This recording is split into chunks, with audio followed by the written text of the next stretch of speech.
Sons and Daughters of God, Daily Devotional by Ellen G. White. Self-control, March 18th. These lessons we must also learn. And herein do I exercise myself to have always a conscience void of offence towards God and towards men. Acts chapter 24, verse 16. The strength of character consists of two things: power of will and power of self-control.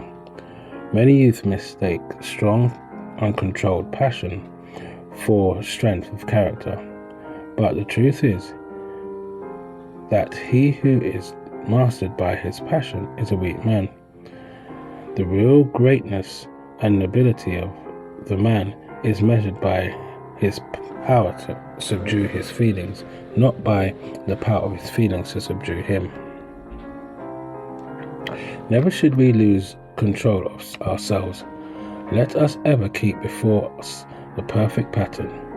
It is a sin to speak impatiently or fretfully, or to feel angry.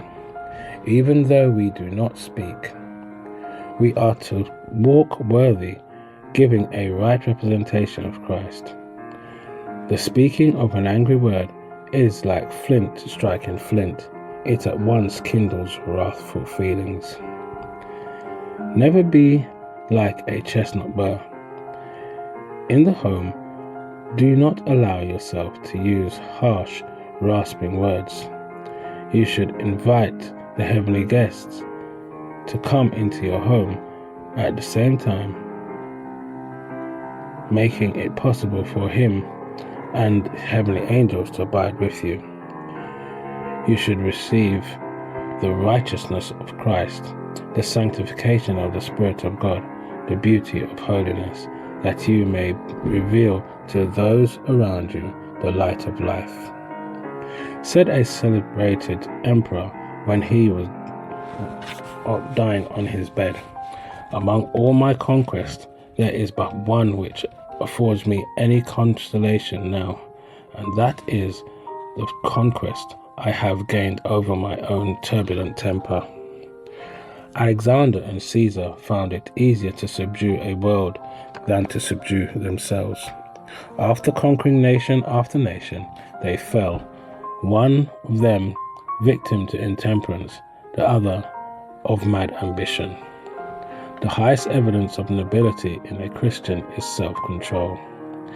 In the Lord's work, you are constantly in a school where you may learn lessons of self-control, of sanctification, of sanctified dignity, of gentlemanly manners and behavior.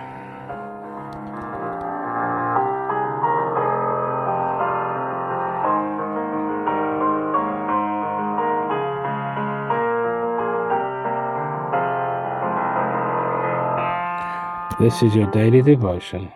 We thank you for listening. We hope you can join us again tomorrow. Please check the YouTube comments for further study notes.